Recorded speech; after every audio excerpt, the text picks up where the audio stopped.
leaving the entire studio in stunned silence. This is the kind of raw, unfiltered television that networks pray never happens. But when it does, it creates television history.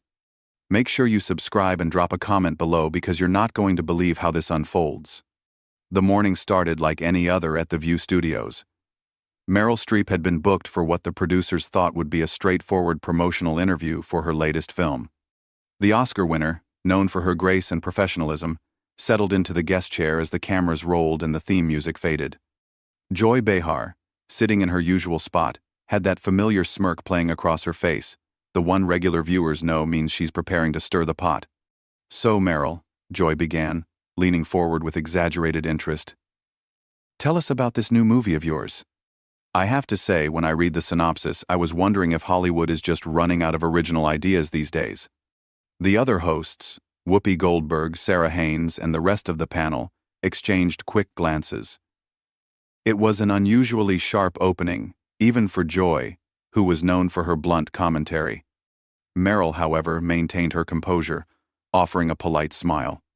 "Well, Joy, I think storytelling has always involved revisiting themes that resonate with human experience," Meryl replied diplomatically. "This particular film explores the complexity of family dynamics during times of crisis, which feels quite relevant given everything families have been through recently." Joy waved her hand dismissively. "Oh, please, Meryl, let's be honest here. You've made a career out of playing the same tortured woman over and over again. The crying, the dramatic speeches, the whole suffering artist routine. Don't you think audiences are getting tired of watching you cry on screen for 2 hours?" The studio fell noticeably quiet. Even the production crew seemed to pause their usual bustling. Whoopi cleared her throat, clearly uncomfortable with the direction Joy was taking the interview. Sarah looked down at her notes, suddenly finding them fascinating.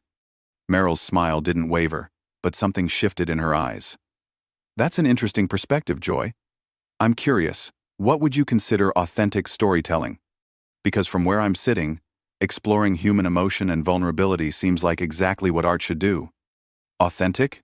Joy scoffed, her voice rising slightly. "Authentic would be admitting that you've been coasting on your reputation for decades. You get nominated for everything because it's Meryl Streep, not because the performances are actually that remarkable anymore. It's like the emperor's new clothes, and everyone's too afraid to say it." The tension in the room was palpable now. Cameras continued to roll as the other hosts sat in stunned silence. This wasn't the playful back and forth that sometimes happened on the show. This felt personal, hostile, and completely unprofessional. Meryl set down the water glass she'd been holding and looked directly at Joy. "I see. So you believe that recognition comes from some sort of industry conspiracy rather than craft and dedication?" Meryl's voice remained steady, but there was steel underneath the politeness. "Tell me, Joy, what's your background in performance?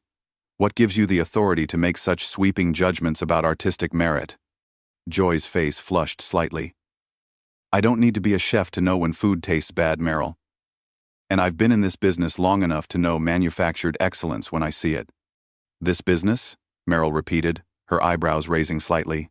"You mean television hosting? Because acting, real acting, requires a level of vulnerability and skill that I'm not sure you'd understand. It's not about delivering opinions from behind a desk." The other hosts were now actively trying to redirect the conversation. Whoopi jumped in. "Ladies, maybe we should talk about the film itself, the story, the characters." But Joy wasn't backing down. "Oh, here we go with the superiority complex. You think because you have a bunch of awards that you're untouchable? But let me tell you something, sweetheart.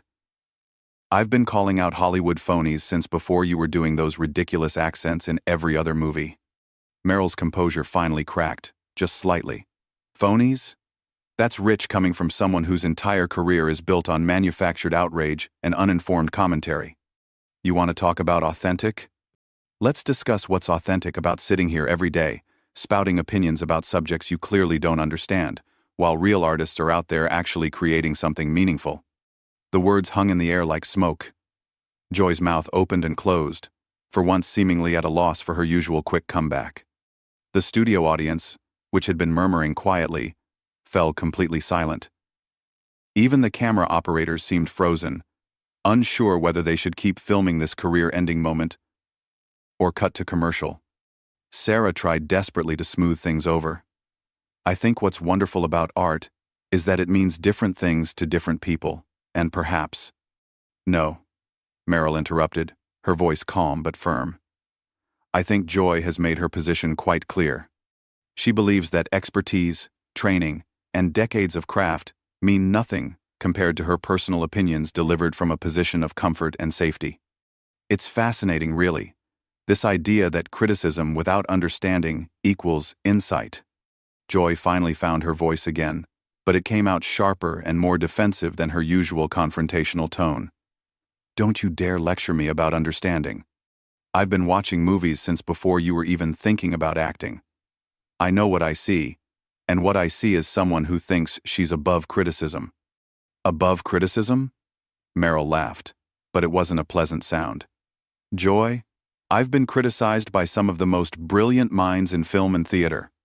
The difference is, those critics understood what they were evaluating. They could discuss technique, emotional truth, the relationship between text and performance. You're offering nothing but personal attacks disguised as professional commentary. The words hit Joy like a slap across the face. Her cheeks reddened as she realized that Meryl had just publicly dismantled her entire approach to commentary in front of millions of viewers. But instead of backing down or acknowledging the valid point, Joy doubled down in the worst possible way. Personal attacks? Joy's voice cracked slightly as she leaned forward aggressively. You want to talk about personal attacks? Let me tell you what's personal. Watching someone like you parade around Hollywood for 40 years, acting like you're doing Shakespeare when half the time you're just putting on funny voices and calling it acting. You think you're Katharine Hepburn, but honey, you're not even close. The studio was now completely silent, except for the hum of the cameras. Whoopi had her hand pressed to her forehead, clearly regretting every decision that led to this moment. Sarah looked like she wanted to crawl under the desk. The producers in the control room were frantically trying to decide whether this was a disaster or the most compelling television they'd ever captured. Meryl sat back in her chair, and for a moment, everyone thought she might take the high road and simply end the interview. Instead, she folded her hands in her lap and spoke with the kind of quiet intensity that made everyone lean forward to hear. Joy, I'm going to do something for you that clearly no one in your life has had the courage to do. I'm going to tell you the truth. Her voice was steady, but there was fire behind it. You have built a career on being deliberately inflammatory because actual insight requires work, study, and intellectual honesty. You confuse volume with authority and controversy with relevance. Joy's mouth fell open. How dare you? I'm not finished, Meryl continued, her voice cutting through Joy's protest like a knife. You want to compare me to Katharine Hepburn? Fine. Hepburn was fearless, intelligent, and never punched down. She challenged power, not artists trying to do meaningful work. You, on the other hand, have made a living out of cheap shots and surface-level observations. The difference between us isn't just talent, Joy, it's character. The silence that followed was deafening. Joy's face had gone from red to pale, and for the first time in her career on The View, she seemed genuinely speechless. The other hosts were frozen, unsure whether to intervene or let this play out to its inevitable conclusion. Finally, Joy found her voice, but it came out as a strangled whisper. You think you can come on my show and humiliate me? Your show? Meryl's eyebrows shot up. Joy. This is The View. It belongs to all of you, and more importantly, to the viewers who tune in expecting thoughtful discussion, not petty attacks on guests. But since you brought up humiliation, let me ask you this. When was the last time you created anything? When did you last put yourself out there, vulnerable and exposed, for people to judge? Joy's voice grew shrill. I create conversation. I create dialogue. I ask the tough questions that everyone else is afraid to ask. You create conflict. Meryl corrected firmly. There's a difference between tough questions and cheap attacks. A tough question about my work might be about my process, my choices, the themes I'm drawn to. Instead, you opened with insults disguised as observations. That's not journalism, Joy. That's not even good entertainment. It's just cruel. Whoopi finally attempted to regain control. Ladies, I think we need to take a breath here and maybe. But Joy wasn't done. The humiliation of being called out so publicly had pushed her past the point of rational thought. You know what, Meryl? You want to talk about cruel? Cruel is watching someone your age, still trying to play ingenues in movies. Cruel is pretending that every performance you give is some kind of masterpiece, when we can all see you're just doing the same thing over and over with different costumes. The attack was so personal and vicious that even the camera operators looked uncomfortable. Sarah actually gasped audibly. Whoopi shook her head in disbelief. But Meryl, instead of rising to the bait, did something unexpected. She smiled. "Thank you, Joy," she said quietly. "You've just proven my point better than I ever could have." She turned to look directly into the camera, addressing the audience at home. "Ladies and gentlemen, what you're witnessing right now is what happens when someone is confronted with their own limitations. Instead of self-reflection or professional discourse, we get personal attacks about age and appearance." Joy realized she had walked directly into a trap of her own making. "I didn't mean—" "Oh, but you did mean it," Meryl interrupted, turning back to face her. "And that tells us everything we need to know about your character and your qualifications to judge anyone else's work. You think attacking a woman's age is clever commentary. You think ageism disguised as criticism makes you edgy and relevant." Joy was now visibly flustered, her usual confidence completely shattered. "I've been doing this longer than—" "Longer doesn't mean better, Joy," Meryl said firmly. "It just means you've been making the same mistakes for a longer period of time. And frankly, if this is what you consider professional behavior after all these years, then maybe it's time to reevaluate your approach." The other host sat in stunned silence as Joy struggled to regain her composure.